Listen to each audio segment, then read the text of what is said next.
बड़े संसार में सबकी केवल एक ही रीति है, जो नर मुनि जन की हर रीति स्वार्थ के लिए प्रेम करते हैं। जब स्वार्थ निकल गया ना, उसके बाद कोई प्रेम नहीं।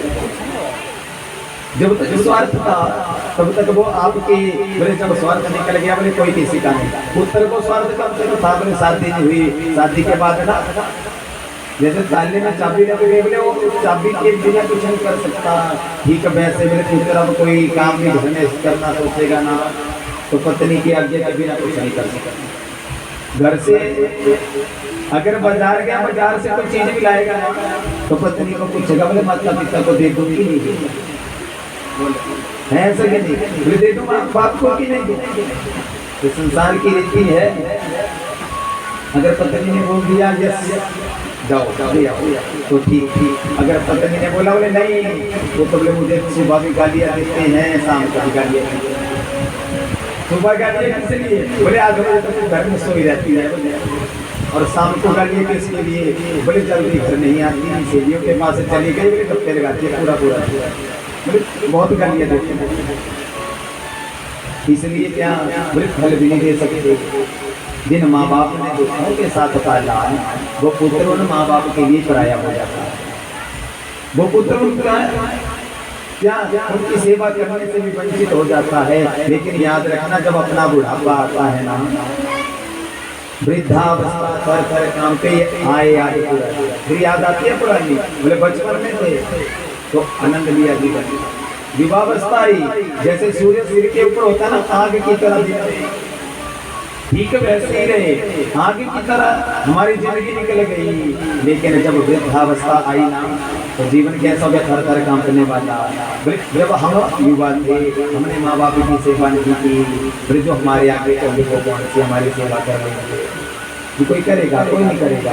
उनके भी जीवन ठीक वैसे ही होगा, कभी रूखी रोटी कभी सूखी रोटी, कभी नमक के साथ, कभी सब्जी मिल गई तो मिल गई, नहीं तो कोई पूछेगा देगा। तो क्या कहा इस संसार में कि कबीरा सब जग निर्धना धनवंता नहीं कोई। इस संसार में कोई धनवान नहीं, धनवान कोई नहीं है संसार में। धनवान तो केवल वह है जो भगवान को भगवान की नित्य भक्ति करता है। याद रखना, माता पिता से पहले कोई भगवान था। प्रथमे पूजे माता पिता की गुरु सदा। पहले नंबर पर कौन, माता पिता। उसके बाद कौन, हमारे गुरु, जिन्होंने हमें गुरु मंत्र दे रखा है। हमारे ब्राह्मण देवता कोई भी हो, वो दूसरे। तृतीय भ्रातृबांधव से तीसरे नंबर पर जो हमारे भाई बहन जो भी हैं, वो तीसरे नंबर पर। चतुर्थी पत्नी तथा चौथा स्थान है पत्नी का, शास्त्रों के अनुसार अगर विचार करें। पहला भाग किसका, माता पिता का। जो हमारा सिर है ना, एक कहाँ होना चाहिए, माँ बाप के चरणों में होना चाहिए। दूसरा भाग क्या कहा, चरणों में, गुरुओं के जो चरण है ना, उनमें ये जो हमारे दोनों हाथ हैं और सिर, एक गुरु के चरणों में। नाभि जैसे जो नाभि जैसे क्या हुआ, पूरा संसार, भाई बंधु रिश्तेदार चरणों में पत्नी का। राजकाल बोले पत्नी को अगर चरणों में बिठा दिया, बोले सुबह 4-5 बजे बेड पर चाय कौन ऐसा कि नहीं। तब तो बोले मुझे क्या किया, बोले नीचे चरणों में बिठा दिया, मेरा बोले बड़ा भारी ज्यादा अपमान कर दिया। अब बोले बोले चाय कौन देगी, रोटी कौन खिलाएगी, अब ड्यूटी जाओगे कैसे जाओगे। भाव समझना जरा, जो स्थान जिसके लिए बना था, उस संस्कार को आज हम भूल गए। वो मर्यादाएं सारी भूल चुके हैं। इस संसार में जितने प्राणी हैं वो क्या कर रहे हैं कि माया माया सब भजे, माधव भजे न कोई। जो माधव को भजे तो माया तेरी हुई। इस संसार में माया माया सब भजे, सब माया के पीछे दौड़े, धन के पीछे सारा संसार दौड़ा है। माधव के पीछे कोई दौड़ा, भगवान के पीछे कोई दौड़ा आज तक। जो माधव को भजे, जिसने अपने जीवन में माधव को भजना शुरू कर दिया ना, उसने सारे के सारे संसार को अपने मुट्ठी में कर दिया।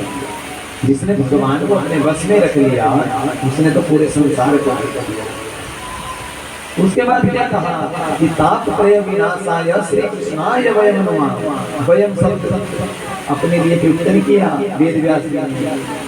तापत्रय विनाशाय, 3 प्रकार के जो ताप कर रहे हैं आदमी संसार का। दुख त्रय विघाता, विघात के हित तो 3 दुख हैं, आध्यात्मिक, आदिदैविक, आदिभौतिक। 3 दुख हैं, इन 3 दुखों में आज हम लिप्त हैं। आध्यात्मिक दुख क्या हुआ? शारीरिक, मानसिक। 2 प्रकार का। शरीर में कोई बीमारी लग गई, तरह तरह की, कोई बीपी बढ़ गया, शुगर बढ़ गया, कोई कैंसर हो गया, कोई हार्ट की समस्या, तरह तरह की कोई भी बीमारी लग गई, तो शारीरिक दुख हो गया। मानसिक दुख क्या हुआ? अगर घर में 2 भाई हैं, एक भाई ऊपर उठेगा ना जमीन स्तर से, तो दूसरा भाई बोलेगा बोले ये तो ऊपर उठ रहा है, बोले मैं इसको भी राम। दूसरा दुख क्या हो गया? मानसिक। दूसरों के लिए खट्टा खोदना, दूसरों के लिए कष्ट सोचना, वो दूसरा। उसका भाव क्या हो गया? दूसरा कौन? मानसिक दुख। उसके बाद क्या कहा? आदिदेव, देवताओं के द्वारा जो दुख दिया जाता है। अभी प्रसाद में कितना दुख दिया लोगों को, कईयों के घर चले गए, कईयों के कुछ भी नहीं बचा। तो वो भगवान के द्वारा जो दुख दिया जाता है वो आदिदैविक हुआ। अन्य प्रवृत्ति प्रवर्तते, जो किसी दूसरे प्राणी के द्वारा दुख मिलता है वो अधिक दुख हुआ। ताप 3 ताप हैं, श्री कृष्णाय वयम नमः। और भगवान जी के ये क्या काबरे, हम सब मिलकर जो है भगवान के क्या चरणों में वंदन करते हैं।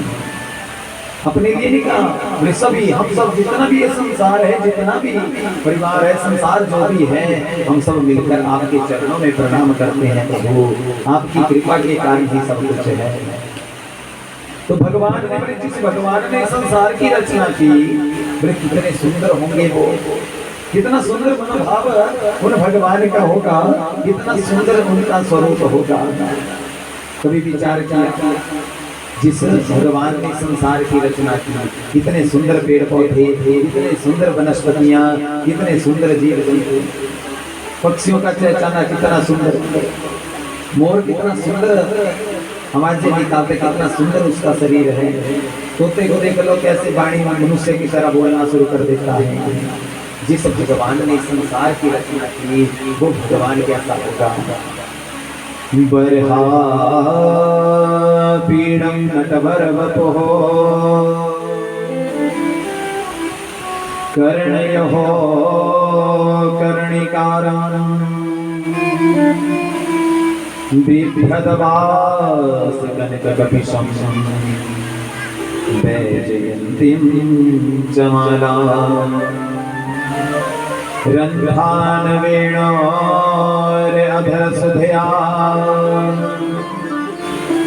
पूरयन्ती गोपवृन्दैः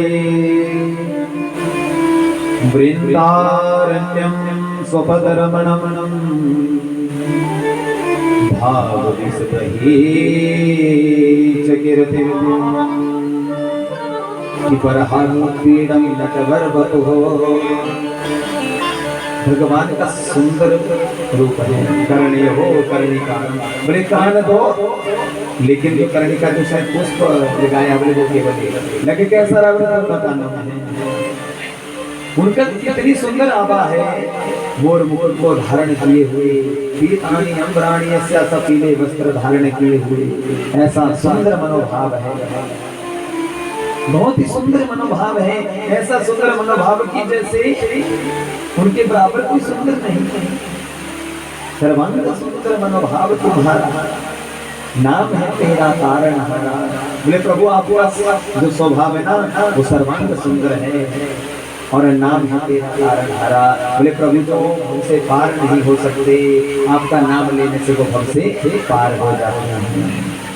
ऐसा सुंदर मनोभाव कहा। तो सच्चिदानंद भगवान जी के श्री चरणों में हम प्रणाम करते हैं। सर्वांग सुंदर मनोभाव भगवान जी के श्री चरणों में हम प्रणाम करते हैं। नैमिषारण्य की पावन भूमि है जहाँ पर 88,000 ऋषि मुनि एकत्रित हुए हैं।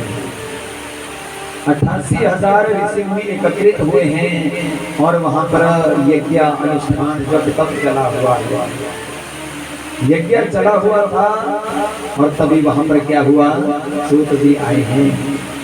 सूत जी को देखा, सूत जी के चरणों में प्रणाम किया। 21 वर्ष के सूत जी, विचार क्या लगा, कोई संत 100 साल का, कोई 150, कोई 500, कोई 1000, कोई 5000 वर्ष, वृद्ध वृद्ध संत जो आयु में बहुत बड़े बड़े संत थे, वो सारे के सारे आज 21 वर्ष के बालक को प्रणाम कर रहे हैं। सूत जी ने कहा, मेरे मुनियों, मुझे क्यों प्रणाम करो, मैं तो आपका बच्चा हूँ, बालक हूँ, आप तो बहुत बड़े बड़े हैं, बड़े विद्वान हैं, स्वर्ण चकित उठे हैं और संबोधन किया। आयुर्वृद्धा धन वृद्धा बलवृद्धा तथैव च ते सर्वे विज्ञान वृद्धा किंकिरा शिष्य किंकिरा।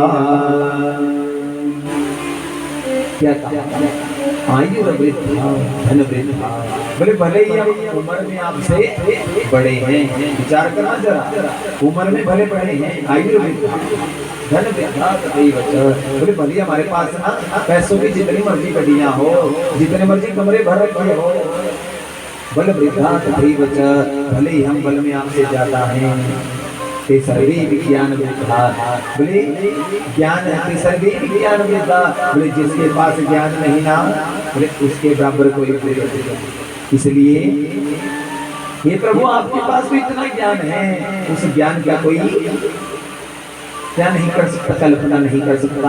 ये सोचिए, आप तो वेद व्यास जी के शिष्य हैं, आपके पास इतना ज्ञान है, हमें भी कोई छोटा सा सार हमारे जीवन में भी उतर जाए। समुद्र भी मांगा, बोले पूरा समुद्र का जल हमें दे दो। सुता चाहिए कथा सारम मम कर्णयो रसायनम।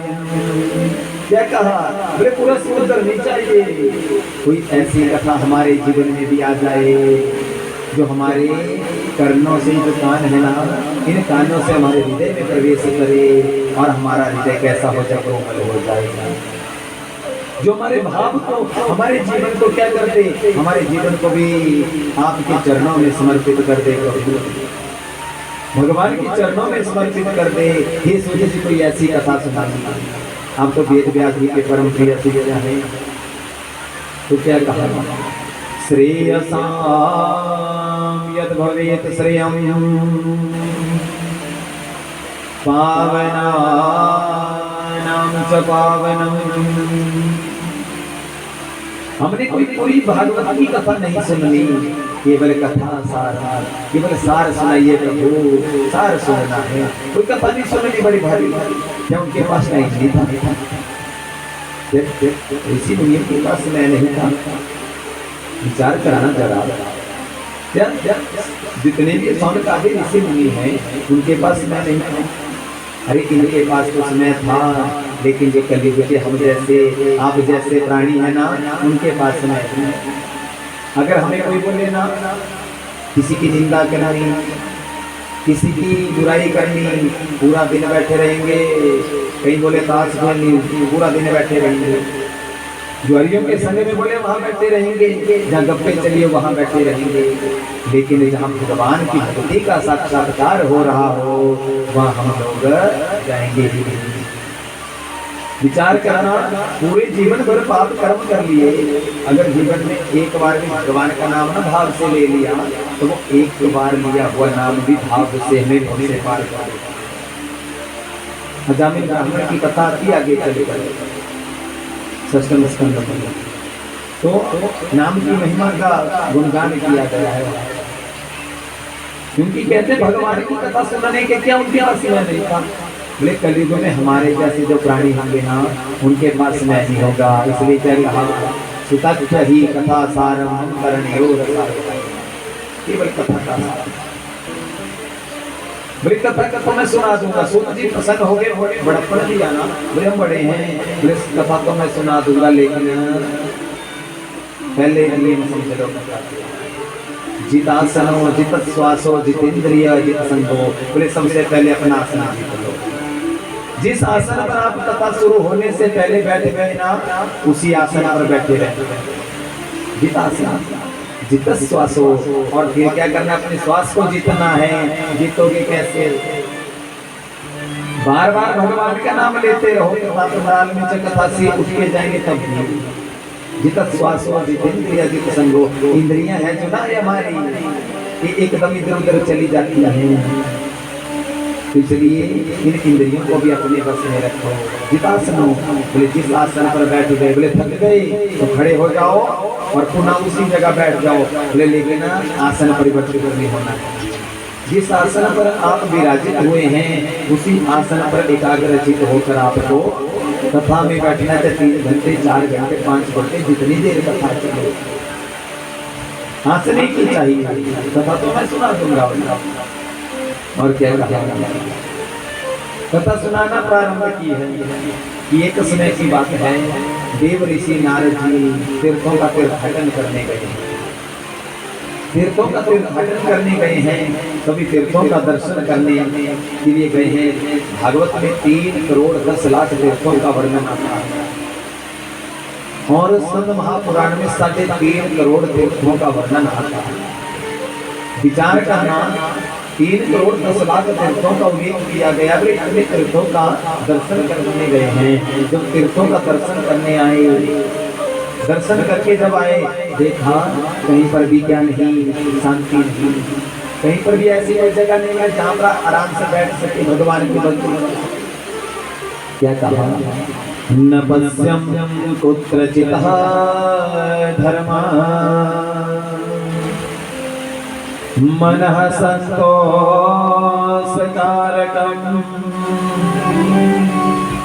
कलिना अधर्ममित्रेण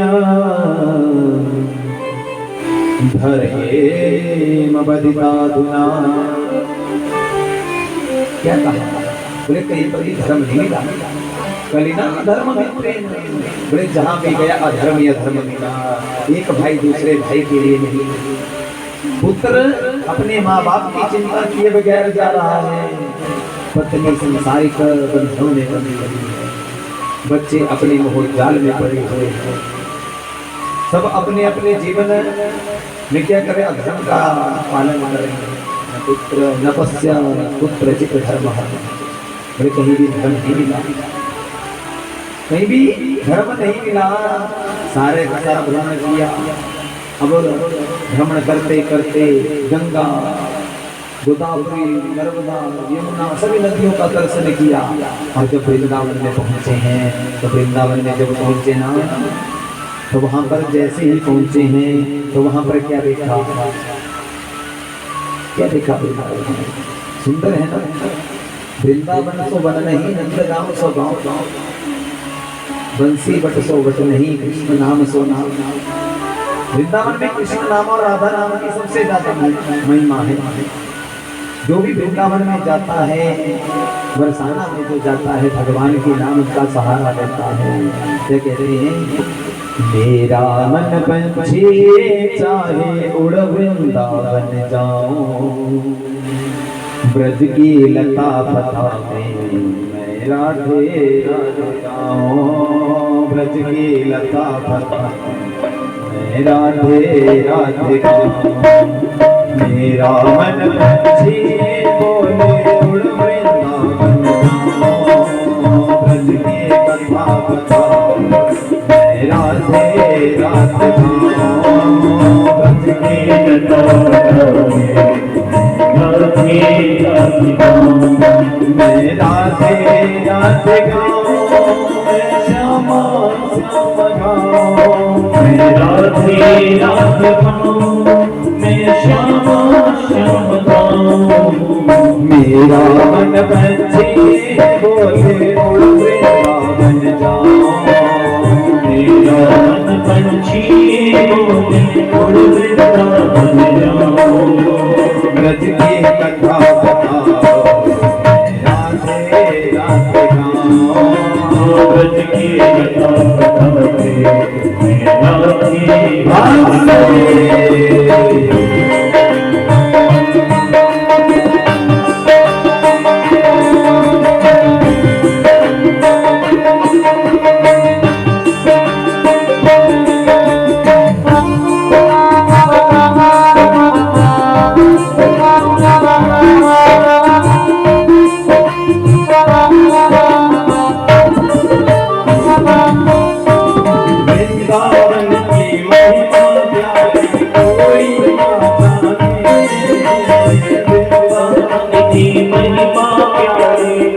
कोई ना जाने।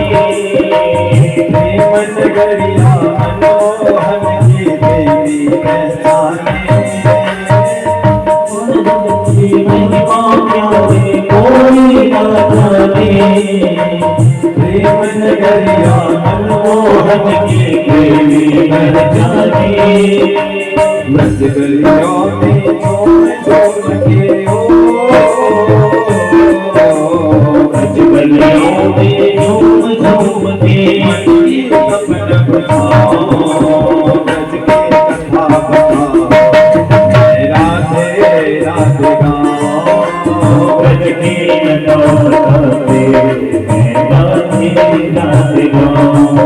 मैं राधे राधे गाओ मैं श्यामा श्याम गाओ। मैं राधे राधे गाओ मैं श्यामा श्याम गाओ। मेरा मन पंछी बोले उड़ वृंदावन जाओ ब्रज की कथा बताओ।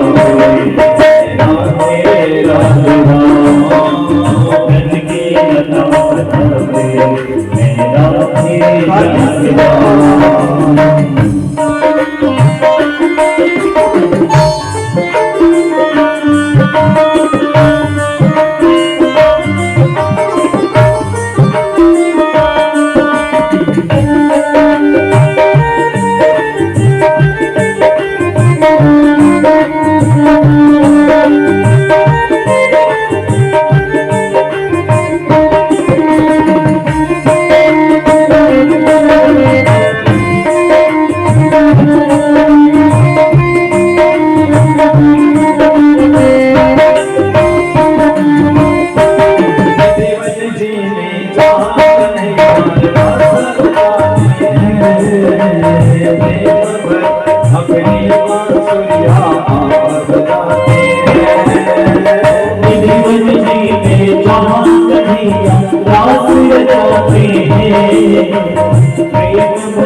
दर्शन करके जाओ ब्रज की कथा बताओ।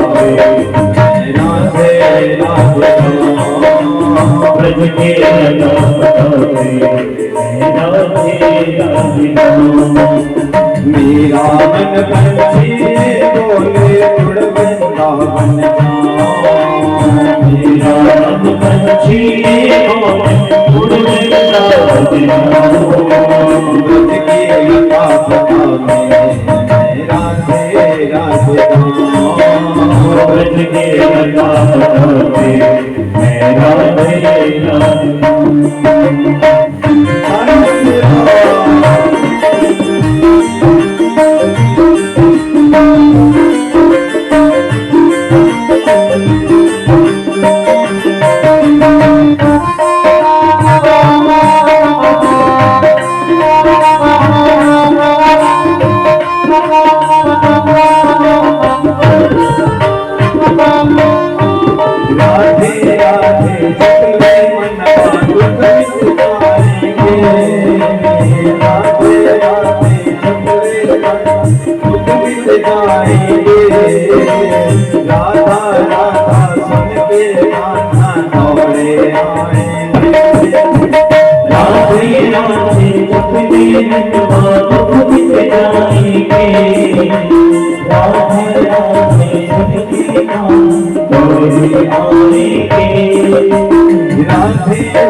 सतगी कांधों आई यारो राधा रमन हमारे हो, यारो राधा रमन हमारो चरणों में रम जाओ, ब्रज के लता के राधे राधे ब्रज के लता के राधे राधे ब्रज के लता के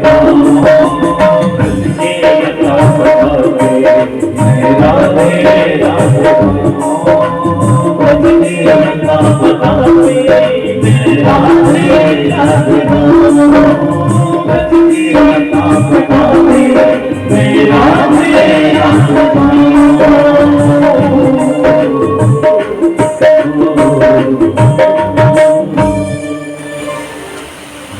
वृंदावन में क्या है, मेरा मन पंछी चाहे गुड़ वृंदावन जाऊं।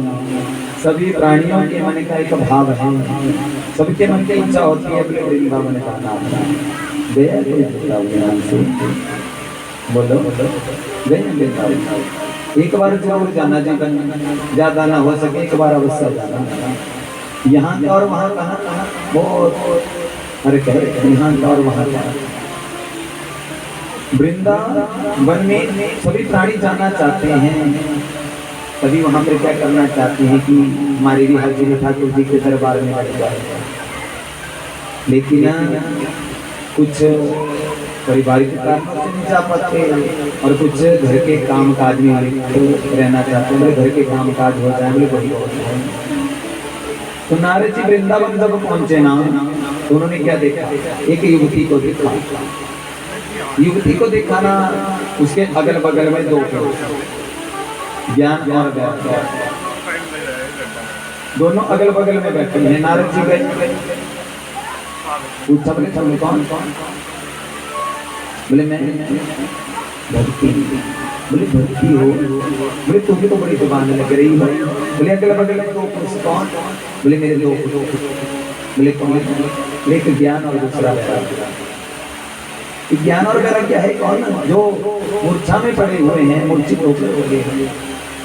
एक कलयुग में कौन है, जो हमारी बुद्धि है ना, है ना, यही है ज्ञान और वैराग्य। कैसे ज्ञान हमारे जीवन में रहा नहीं, माता पिता की सेवा करने का ज्ञान किसी के मन में नहीं रहा। जब ज्ञान आ जाता जीवन में ना, तो त्याग की भावना अपने आप आ जाती है। बोले छोड़ना किसी को नहीं, त्याग का मतलब ये नहीं कि तुम पत्नी को छोड़ दो, माता पिता को छोड़ दो, बच्चों को छोड़ दो।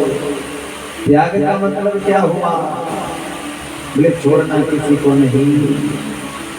और क्या करना है, भक्ति भी करनी है, ज्ञान के जीवन में उतारना है, और क्या करना है, भगवान की सेवा भी करनी है, माता पिता की सेवा भी करनी है। लेकिन करनी कैसे, परिवार के साथ। तो भक्ति देवी के अगल बगल में दो पुरुष पड़े हैं मूर्छित अवस्था में, हम दोनों मूर्छित अवस्था में पड़े हुए हैं।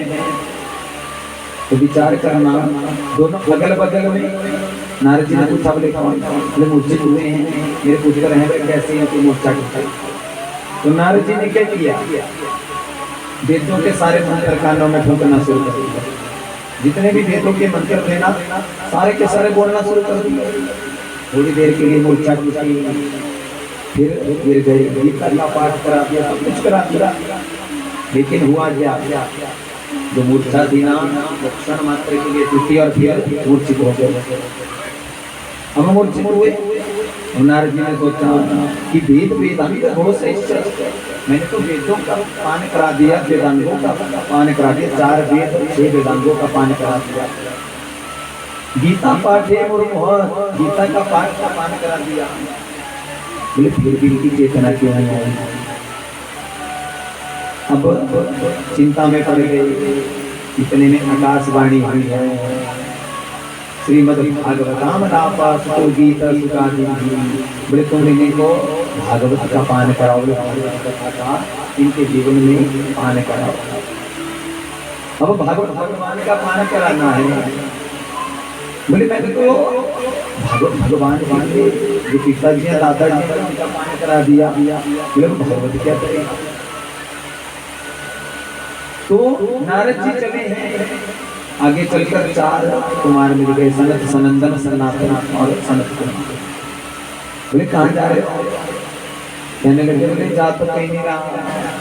बोले मुझे एक युवती मिली वृंदावन, उस युवती को मैंने जब देखा ना, बड़े विशाल धाम की ओर निकले हैं, उस युवती को जब देखा ना, उसके अगल बगल में जो पुरुष हैं वो उचित अवस्था में हैं। बोले मैंने वेदों का पान करा दिया, मैंने गीता का पाठ करा दिया, पुराणों का जो वेदांत का पान करा दिया। थोड़ी देर के लिए मूर्छा टूटी और फिर मूर्छित हो गए। तो बड़े भाव के साथ ना कहने लगे चारों कुमार जो है कि कथम ब्रह्मण दीन मुखम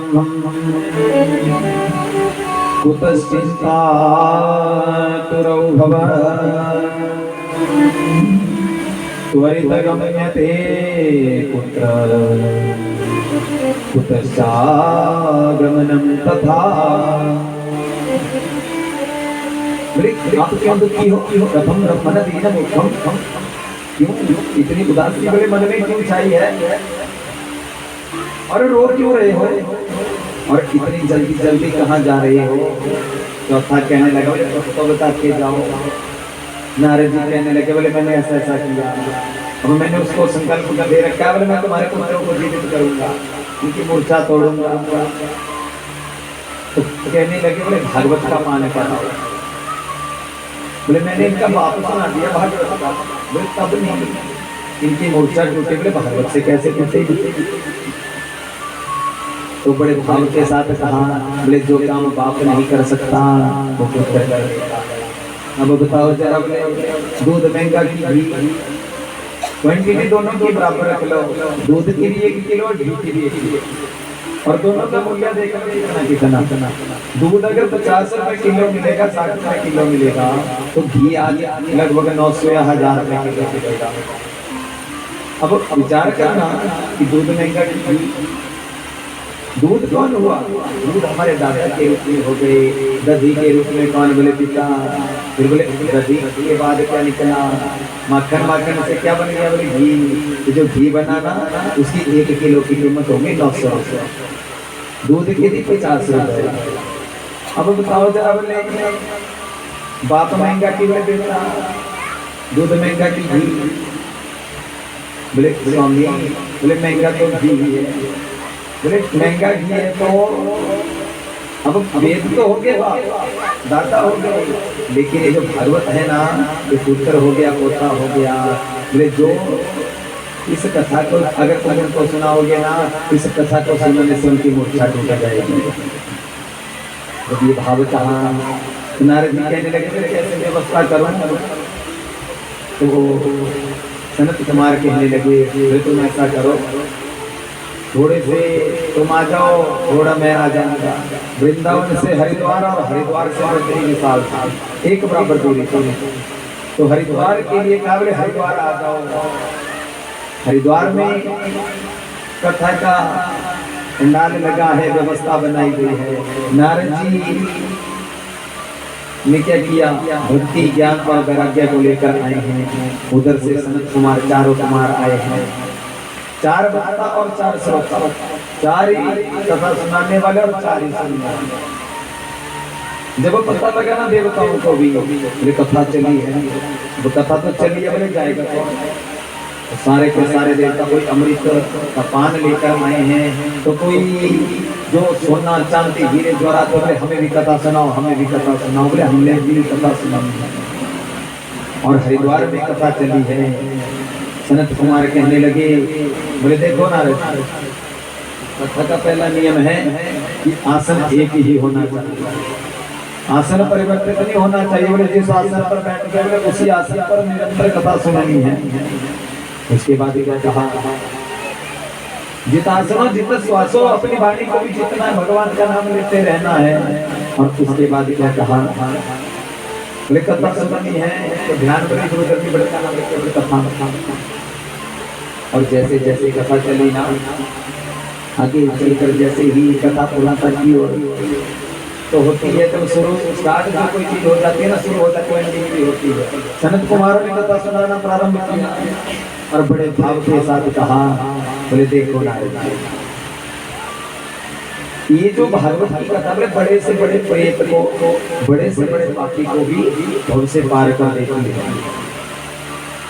तो बड़े भाव के साथ नारद जी कहने लगे, बोले अगर ऐसा है मैं मान लो। अब कथा सुनाना प्रारंभ की है। जैसे ही कथा सुनाना प्रारंभ की, थोड़ी सी कथा जैसे आगे बढ़ना शुरू हुई, बोले बहुत समय पहले एक उत्तम नगर है, उस उत्तम नगर में कहते हैं एक आत्मदेव नाम का एक ब्राह्मण हुआ। इसके यहाँ क्या है, आत्मदेव के यहाँ इनकी एक पत्नी है जिसका नाम है धुंधली। ये जो धुंधली है नाम, इसका नाम भी धुंधला, काम भी धुंधला। घर में कोई पुत्र नहीं था, कोई संतान नहीं थी।